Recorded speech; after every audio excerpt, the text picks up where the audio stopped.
하나님이 그 치료의 말씀을 주실 거죠. 그 기도를 하고 있습니다. 하나님은 살아계세요. 하나님은 우리 교회도 치유하실 것이고 우리 가정도 치유하실 것이고 우리 각자 개인의 마음도 하나님이 분명히 치유해 주실 줄 믿습니다. 하나님이 창조한 우리는 하나님의 자녀입니다. 또한 믿음의 조상 아브라함에게 하나님께서 맺으신 언약이 어떤 언약을 맺었냐면 창세기 17장 1절에 나는 전능한 하나님이라 그랬어요. 하나님은 능치 못하심이 없어요. 그 하나님이 내가 얼마큼 믿냐가 중요해요. 능치 못하신 하나님을 내가 얼마큼 믿느냐에 대해서 가정이 회복되고 교회가 회복되고 사람의 관계가 회복됩니다. 누가 변하는 게 중요한 게 아니라 내 자신이 변하는 게 중요합니다. 저는 제 자신이 변하기를 했습니다. 내가 변해야 된다고. 내가 변해야 교회가 살고 성도가 살아난다. 나는 전능한 하나님이라 너는 내 앞에서 행하여 완전하라. 우리는 하나님 앞에 설 때만 완전한 자가 돼요. 하나님 앞에 설 때만 우리는 연약해요. 사람 앞에서 얼마나 우리가 다 당당하잖아요. 근데 하나님 앞에서는 우리는 언제나 죄인입니다. 하나님 저는 불쌍히 여겨주시고 저를 국민을 여겨주시고 저에게 은혜를 베풀어 주옵소서. 즉 하나님은 우리에게 거룩한 삶을 요구하십니다. 거룩한 삶은 다른 삶을 얘기하는 게 아니에요. 언약 백성 안에서 구별되었다는 겁니다. 누구로? 너는 하나님의 자녀로 너는 내 것이라고 구별시켰다는 거예요. 세상과 다르게 믿지 않는 자와 다르게 너를 내가 구별시켰어 그러는 거예요. 히브리서 기자는 히브리서에 그렇게 말합니다. 핍박과 유혹 속에 믿음을 잃어가는 성도들에게 화평과 거룩함을 따르라고 강하게 권면합니다. 왜냐하면 오늘 본문의 14절에 봤듯이 거룩함이 없이는 아무도 주를 볼 수 없기 때문입니다.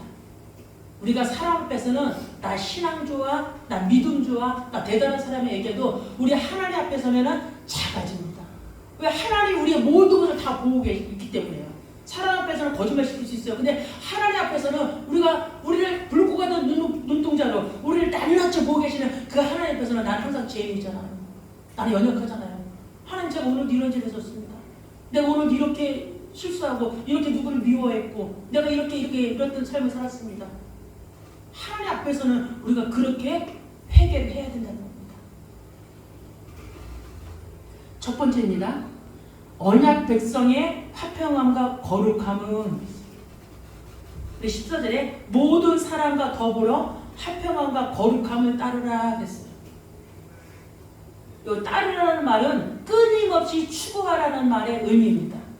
거룩은 한 번 이루어지는 것이 아니에요. 거룩한 건 평생 우리가 살아가면서 추구해야 될 영적인 올바른 방향입니다.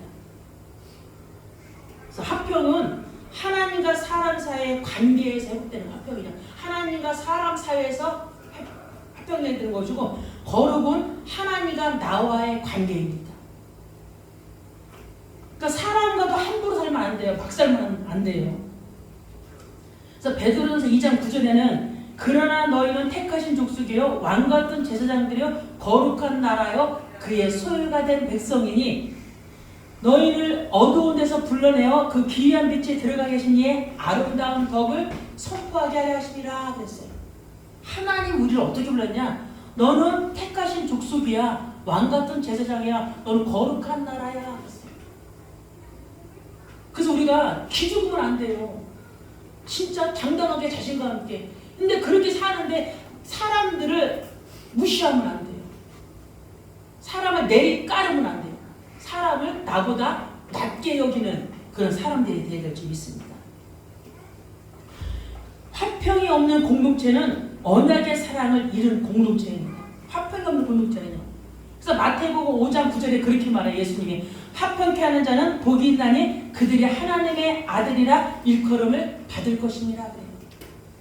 마태복음 5장 23절 24절에 봐도 그러므로 예물을 제단에 드리려다가 거기서 네 형제에게 원망 들을 만한 일이 있는 것이 생각나거든 예물을 제단 앞에 두고 먼저 가서 형제와 화목하라 그래요.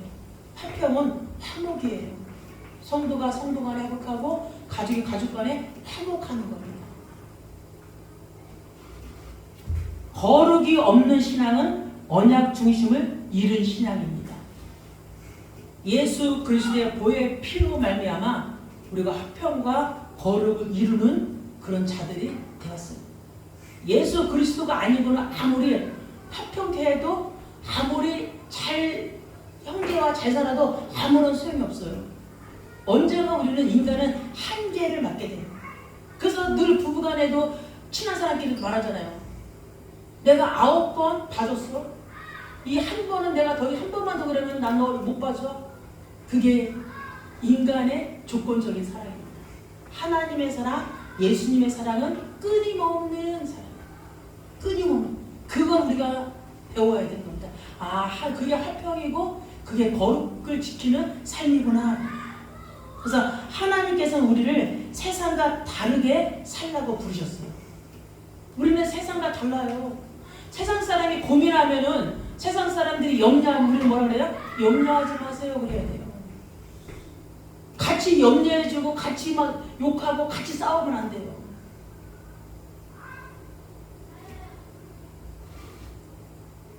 그래서 이사야 43장 1절에 그렇게 말하죠. 야곱아 너를 창조하신 여호와께서 지금 말씀하시느니라.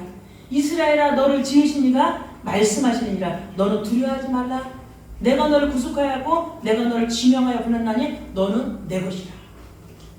여러분이 하나님의 것인데 두려워할 것이 있어요? 놀랄 것이 있어요? 두려워하고 놀랄 것이 있다면 뭐 해야 되면 하나님 앞에 회개하면 돼요. 회개하셔야 돼요.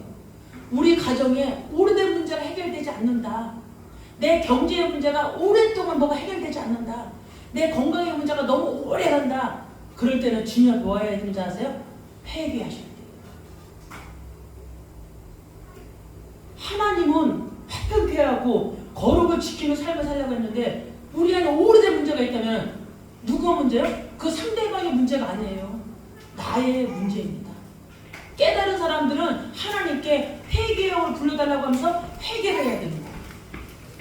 그럼 하나님은 그 회개의 중심을 통해서 모든 것을 화평케 화목케 해주실 줄 믿습니다. 너는 내 것이라. 우리는 누구의 것이요? 하나님의 소유입니다. 우리의 자녀도 부모의 소유가 아니에요. 하나님의 소유, 하나님의 기업입니다. 그 부모의 마음대로 부모의 소유대로 키우면 돼. 하나님의 방법대로 하나님의 기준대로 하나님의 말씀대로 자녀들을 키워야 되는 겁니다. 근데 우리는 예수를 믿어도 내 마음대로 키우잖아요. 우리 예수를 믿어도 내 마음대로 신앙생활을 하잖아요. 말씀에 순종하며 말씀이 나에게 뭐라고 말씀하시는지 그 말씀대로 우리가 순종하며 말씀대로 살아야 될 줄 믿습니다. 그래서 구별된 사람이라 여러분의 말투, 태도, 그죠? 그리고 사람을 용서하는 그 마음까지 모두 언약의 백성의 삶의 표현입니다. 예수 믿는 사람들은 말 함부로 하면 진짜 안 돼요. 왜 안 되냐? 내 자아가 바뀌지 않았으니까 왜 말을 막 해요? 내 자존심이 구겨질까봐 말을 막 하는 거죠. 내 자존심이 구겨질까봐. 하나님이 내가 낮고자 하면 하나님 나를 높여준다고 말씀하셨어요. 네가 낮아지려고 할 때 내가 너를 높이리라.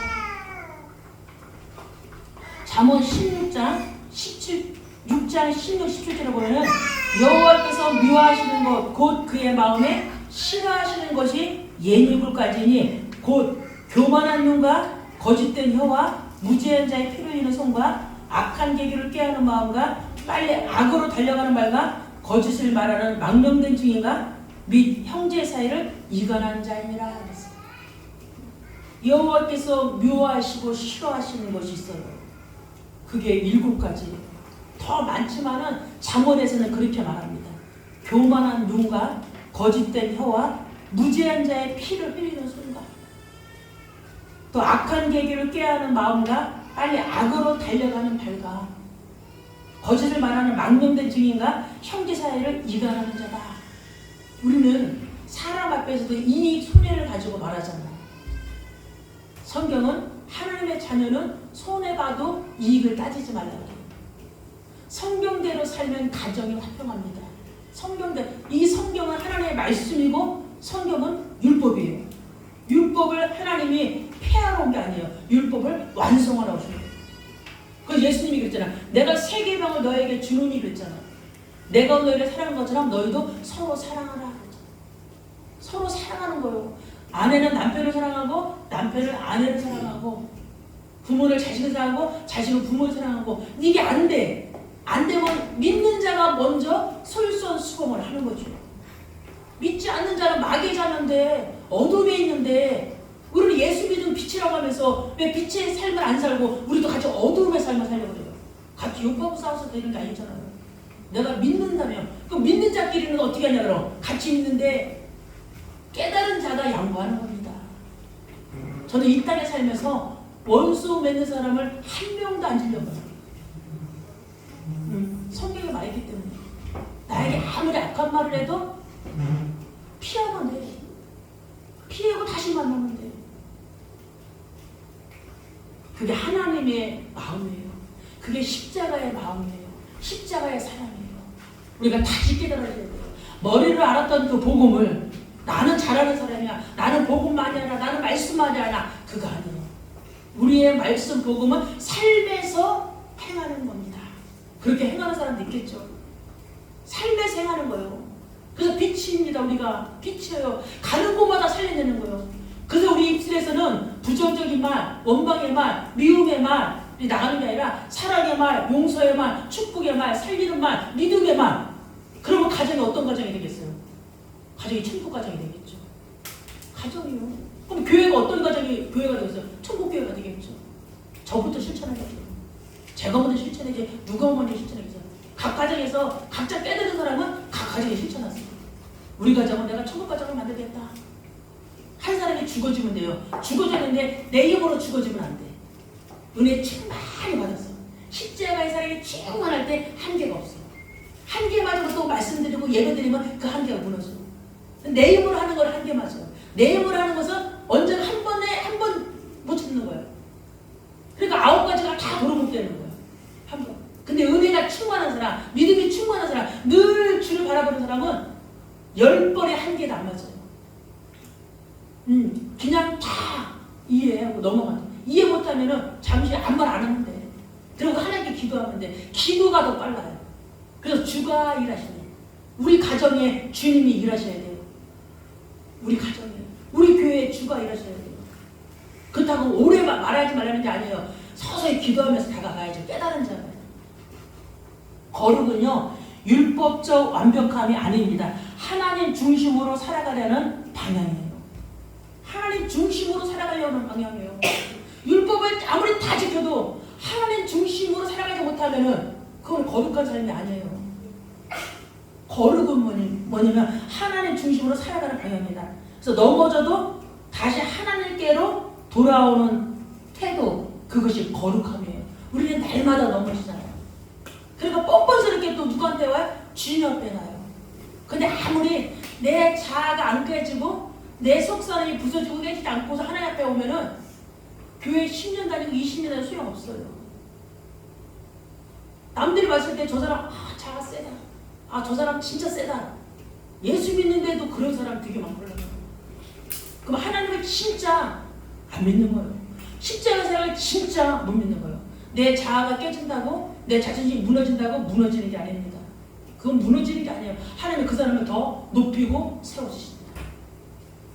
잠언 24장 16절에 보면은 대저 의인은 7번 넘어질지라도 다시 일어나느니라.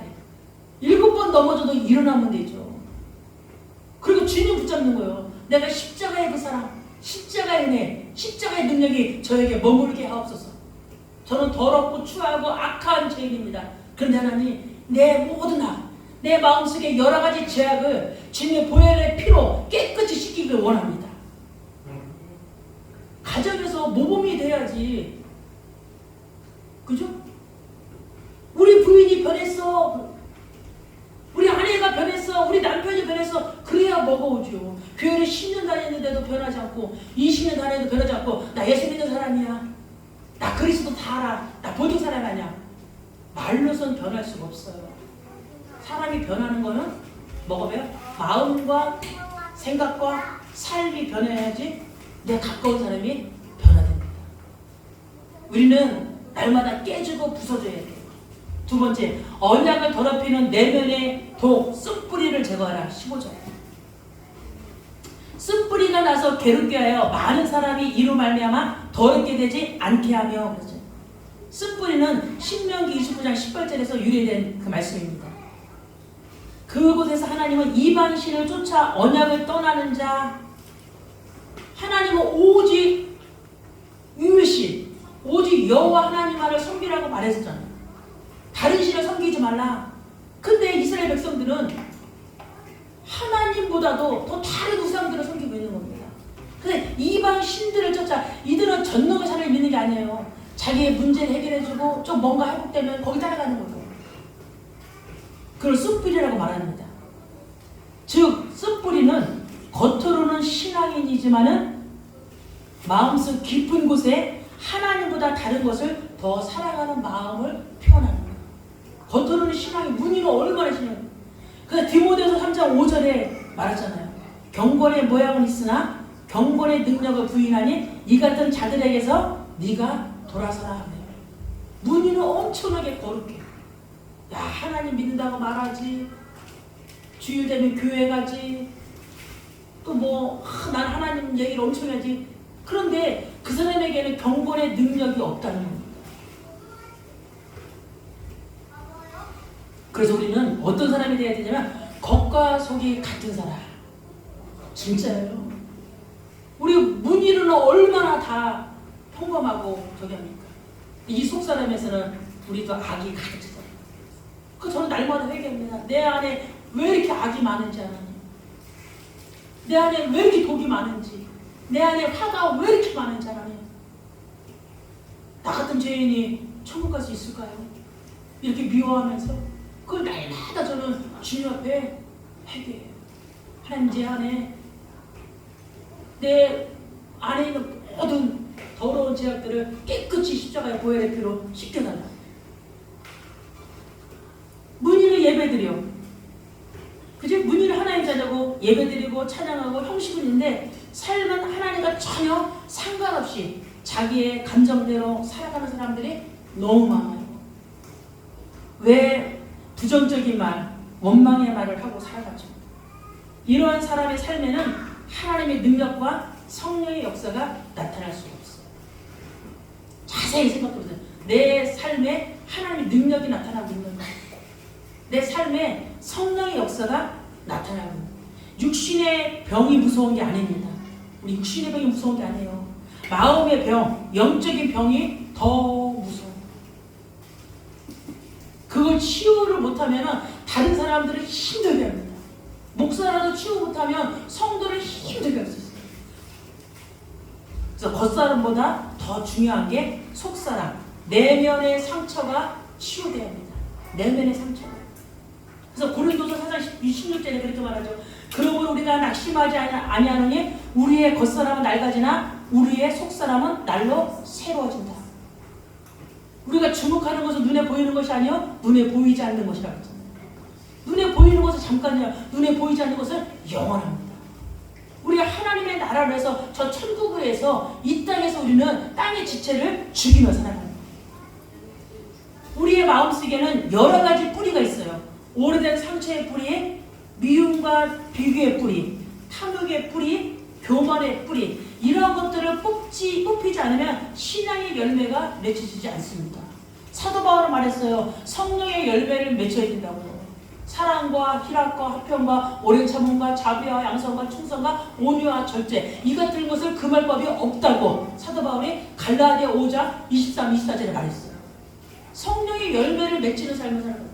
우리의 삶에 성령의 열매를 맺히고 살아가는지 아니면 나는 아직도 육신의 삶을 살아가는지 우리가 한번 생각해 봐야 됩니다.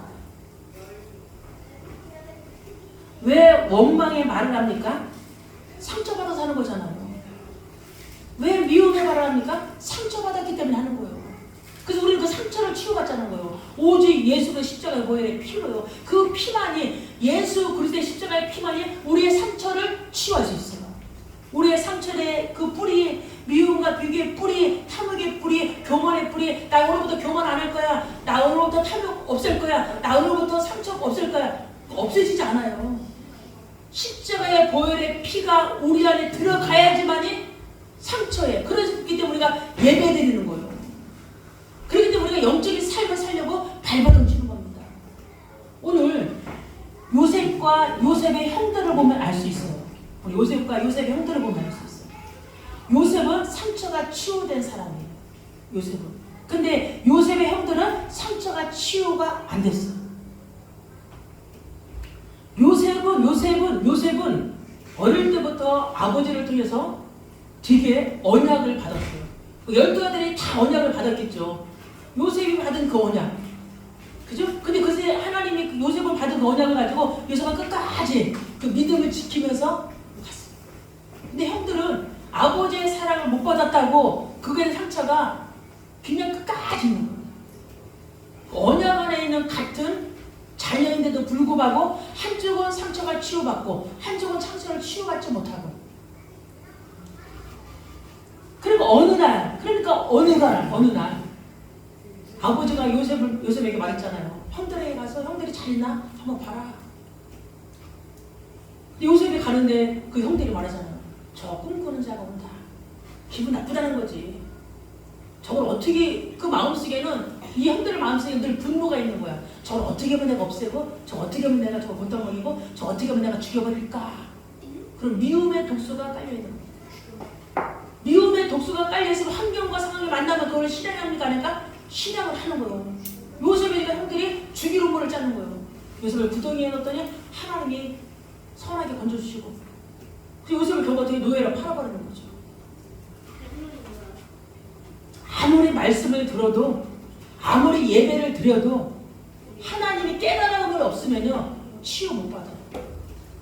그래서 나는 교회에 오래 다녔어, 나는 권사야 장로야, 아무리 말을 해도 교회에서 치유가 안 되면은, 힘이 없어지면은 사람들이 지금 어디로 많이 가는 줄 알아요? 교회가 불신자가 와서 전도하는 것보다 갈급한 신령들이 영적인 말씀을 하는 대로 가는 교회들은 많이 갑니다. 갈급하니까. 교회에서 치료를 안 시켜주니까. 그래서 우리 교회는 마음을 치료해야 돼요. 여기 다 오래됐잖아요. 마음 치료가 안 되면요 안 돼요. 마음의 치유가 해야지 가정이 화평하고 화목하고 건강하게 살아가는 거예요. 그건 제가 말했잖아요. 나는 건강한 목사. 마음과 정신이, 여러분도 건강한 성도, 마음과 정신이. 아무리 육신적으로 내가 잘 살아도 마음이 병들어 있으면 소용없어요. 병들어 있으면은 다른 것들이 내 속에서 나오니까. 왜? 쓴뿌리들이 나오니까요. 근데 요셉은 치유됐다는 증거가 뭔지 아세요? 창세기 50장 20절 21절에 보니까 당신들은 나를 헤아려 했으나 하나님은 그것을 선호도 바꾸사. 주인공은 누가 죽이려고 해도 안 죽잖아요. 주인공은 죽이고 아슬아슬한데, 우리가 드라마 보면은 아슬아슬한데 결국은 주인공은 안 죽더라고. 요셉이 주인공이었어요. 아무리 형들이 죽이려고 했어도 하나님은 그것을 선으로 갚으사 그랬어요. 오늘과 같이 많은 백성의 생명을 구원하게 하시려 하셨나이다 그래서. 그러면서 치유된 요셉 뭐라 그러냐? 당신들은 두려워하지 마소서. 내가 당신들과 당신들의 자녀들을 기르겠나이다. 이게 십자가의 은혜 아니면은, 하나님이 주신 은혜 아니면 이렇게 말할 수 없죠. 우리에게 믿게 한 사람은 죽이고 싶잖아요. 남편이 나를 믿게 해도 죽이고 싶고, 자식이 나를 믿어도 죽이고 싶잖아요. 우리에게는 그래서 우리가 치유받아야 됩니다. 하나님, 저 십자가의 사랑을 부어주세요. 하나님의 그 사랑을 저에게 부어주세요. 진짜 믿는 사람들은 우리 각자가 죽어야 돼요. 우리가 내가 아는 나는 5%밖에 안 됩니다. 내가 아는 나는 5%예요. 내가 모르는 내 안에 무의식의 세계가 95%가 나예요. 그럼 95%가 진짜 나예요. 이게 진짜 나예요. 누가 나에게 쓴소리를 할 때 그걸 알아들어야 돼요. 아, 내가 이런 사람이구나. 내가 이런 사람이구나. 특히 가족이 말할 때 알아들어야 돼요. 우리는 5%를 치유하는 게 아닙니다. 내 안에 보이지 않는 95%를 치워야 돼요. 이게 뭡니까? 어디서 나온 거야? 상처의, 오래된 상처의 뿌리. 그죠? 미움과 비교의 뿌리. 우리 안에 다 있잖아요. 시기 좋대 미움, 다툼, 멸등시, 비교시 다 있잖아. 이걸 치유받아야 돼요. 하나의 말씀으로, 예배로, 그리스도 십자가 살아가고. 그렇게 내가 치유받으면은 변하지 않는 가족들이 다 변해. 왜? 내가 변해 있으니까. 내가 변하지 않으면 다 누구 때문인데, 내가 변하면 누구 때문이 아니에요. 아, 내가 변하니까 가족이 행복하네. 그러면 가족이 힘들었던 거 누구 때문에 힘들었던 거예요? 변화되지 않은 나 때문에 힘들었던 거예요. 그래서 저는 거룩을 따르는 자는 사람의 관계가 화평을 이루고 마음속 쓴뿌리를 뽑아내며 잠시의 만족보다 영원한 언약을 붙잡습니다. 오늘 우리는 언약의 거룩을 다시 회복해야 돼요. 교회가 세상과 다르게 보이지 않는 이유는 거룩이 없어져서. 거룩은 뭐라 했어요? 구별됐다 그랬잖아요. 세상과 불신자 우리 구별된 삶을 사는 거. 하나님 자녀에 대한 삶을. 우리가 가면은 그리스도인이 온다. 그리스도의 향기가 온다. 어둠이 우리 가면 어둠이 무너지고 빛이 많은 거예요. 어디부터 시작하자? 가정에서부터 시작하자. 하나님은 우리에게 너희는 내 백성이 되고 나는 너희의 하나님이 되리라 하면서요. 이 약속은 다른 가지 조건 위에 세워준 건데 그게 뭡니까? 거룩함이라는 거예요. 거룩함은 하나님의 자녀로 세상과 구별되었다는 거고 저와 여러분은 구별된 삶을 살아가야 돼요. 여태까지 우리 구별된 삶을 살아간다 하면서도 그렇게 못 살았잖아요. 내가 원하는 삶, 내 기분에 따라서, 내 감정에 따라서 그런 삶을 우리가 살아왔어요. 구별됐다고 말은 들었는데 머리로는 들었는데 내 삶에서는 구별된 삶은 아니야. 그냥 머리의 삶이지. 머리로 받은 십자가의 그 은혜는, 십자가의 그 구원은 천국 갈 수 없어요. 우리는 겉과 속이 똑같은 사람. 머리로 받은 그 마음이 가슴으로 받아야 되는 그런 은혜가 우리에게 있어야 될 줄 믿습니다. 우리 주보 뒷면에 나오는 적용과 실천이 있어요. 이거 가서 집에 가서 한번, 지금 시간이 없었는데 집에 가서 한번 이렇게 써보세요. 한번 확인해보세요. 그럼 적용과 결단해서 나는 지금 언약 안에서 거룩을 추구하고 있는가 보세요. 주보 뒷면에 나는 언약 안에서 거룩을 추구하고 있는가. 아까 거룩은 뭐라 했죠? 하나님 중심으로 살아가려고 하는 방향이라 했어요. 나는 지금 하나님 중심으로 살아가려고 하고 있나? 아니면 모든 문제를 만나도 내 중심으로 가고 있나? 그럼 아직 거룩한 사람이 아니죠. 거룩은 항상 계속 추구해야 된다 했잖아요. 거룩은 하나님의 말씀에 순종하려고 하는 그 사람이에요. 어떻게 하면 나를, 내 자아를 부서뜨리고 내 자존심을 내려놓고 어떻게 하면 하나님의 말씀을 내가 순종할까 하고 가는 사람. 두 번째, 내 마음속에 남아있는 쓴뿌리. 내 마음속에 나도 힘들게 하지만 다른 사람도 힘들게 하고 있지 않는지, 내 상처로 인해서 다른 사람 내가 미워하지 않는지, 다른 사람을 내가 그지 하나님 주신 거로 만족하지 않는 게 탐욕이잖아요. 탐욕은 끊임없이 탐심, 탐욕. 그리고 교만하지 않는지, 사람을 나는 무시하지 않는지, 가족을 무시하지 않는지, 아무리 잘못했어도 무시하면 안 돼요. 우리의 무시형이 있어야 안 돼요. 하나님 제 안에 있는 상처와 미움과 탐욕과 교만의 영이 떠나가게 하옵소서. 제 안에 하나님의 영이, 성령이 임하게 하옵소서. 성령이 임하지 않으니까 이런 것들이 있는 겁니까? 그 날마다 우리가 보일 거 뭐야? 하나님 나에게 성령이 임하게 하옵소서. 성령의 충만함이 들었어요. 나에게 성령의 불이, 성령의 불이 임하면 상처, 미움, 탐욕, 교만이 없어져요. 저는 이런 거를 들어오면 빨리빨리 거절합니다. 내가 악하니까 들어오는 거죠. 세 번째, 나는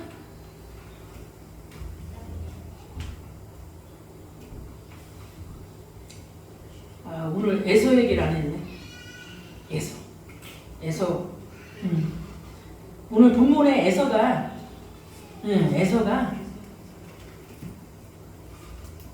언약의 가치를 가볍게 여겼어요. 언약의 가치를 가볍게 여긴 에서의 경고입니다. 에서는 16, 17절에 보니까 한 그릇 음식을 위하여 장자의 명분을 판 에서와 같이 망령된 자가 없도록 하라 그랬어요. 에서는 사냥하는 사람이었어요.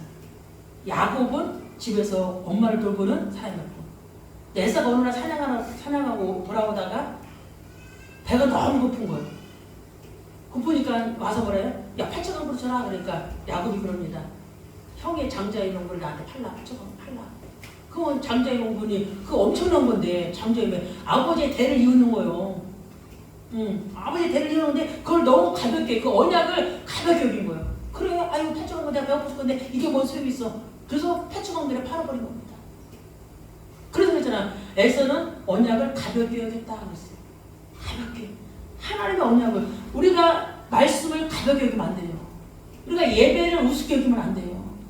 우리의 신앙생활 우습게 여기면 안 돼요. 우리 그럴 때잖아. 말씀이 뭐 사람을 살려. 말씀이 뭐 다야. 그거는 언약을 가볍게 여기는 거예요.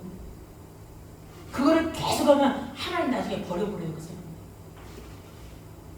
하나님의 언약을 가치 없게 여겼기 때문에 하나님이 에서를 나중에 버려버렸어요. 에서는 세상적 안락함을 위해서 예배를 소홀히 하는 사람, 물질적 이익을 위해 양심을 타협하는 사람, 하나님의 뜻보다 자신의 감정을 앞세우는 사람. 이 모든 것들이 언약의 영분을 세상에 파출한 것과 바꿨던 사람이라는 거죠. 오직 육신의 정욕, 안목의 정욕, 이생의 자랑, 세상을 쫓아 살아가는 사람들이죠. 하나님의 영이 없는 자.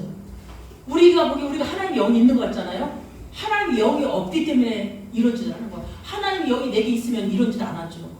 그래서 날마다 우리에게 뭐야? 성령의 인도를 받으라 그러잖아요. 성령의 인도는 말씀의 인도를 받는 거예요. 그래서 한 주간 동안에 말씀을 되새기면서 이런 삶을 살면 안 되지. 이건 거룩한 삶이 아니고 이거는 화평케 하는 삶이 아니지. 근데 에서가 뒤늦게 눈물을 흘리며 회개를 구했지만은 왜 에서는 화평과 거룩함을 당장의 세상적 쾌락을 바꿨어요. 쾌락으로 바꿨어요. 그래서 그는 눈물을 흘렸지만 그 눈물이 하나님 보시기에는 진정한 회개가 아니었다는 거죠. 그러니까 후회의 눈물. 우리가 회개할 때 진정한 회개를 해야 돼요. 하나님 우리의 속마음을 보고 있잖아요. 에서의 속마음을 보신 거예요. 에서는 후회의 눈물을 흘렸어. 진정한 회개가 아니었다는 거죠. 그래서 진정한 후회를 해야 하는 거죠. 우리 여기 보면 17절에 보면 그러잖아요. 너희가 아는 바와 같이 그가 그 후에 축복을 이어받으려고 눈물을 흘리며 구해되 버림바가 되어 회개할 기회를 얻지 못하느니라. 하나님도 끝까지 기회를 주는데 돌이키지 않으면 그 사람을 버려버려요. 에서가 그런 사람이에요. 성경에 그런 인물들이 많잖아요. 에서, 가인, 가룟다, 사울아. 하나님 믿었어요. 몇십 년 믿었어요. 그런데 하나님께 회개하지 않고 하나님께 돌아오지 않으니까 하나님 버려버려요. 제가 말했잖아요. 마지막으로 우리 가정에 고질적인 문제가 오랫동안 있다. 누구 하나는 뭐 해야 돼요? 회개하셔야 돼요. 여기 예배드린 사람들 내 경제에 오래된 문제가 있다. 회개하셔야 돼요. 돌이키는 영역. 하나님 서로가 회개하고 정말 돌이키기 위해서 우리 하나님이 보시기에 흡족한 회개.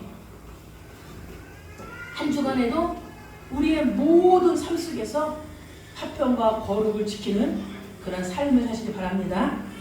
거룩하신 하나님, 우리를 언약의 백성으로 부르시고 주의 은혜로 살게 하심을 감사드립니다. 우리 안에 숨은 쓴뿌리를 그리스도의 보혈의 피로 완전히 제거하여 주옵소서. 에서처럼 잠시의 욕심 때문에 언약의 축복을 잃지 않게 하옵소서. 매일매일의 삶 속에서 하나님의 거룩을 닮아가며 화평으로 형제를 사랑할 수 있는 그 은혜를 우리에게 주옵소서. 예수 그리스도의 이름으로 기도합니다. 아멘.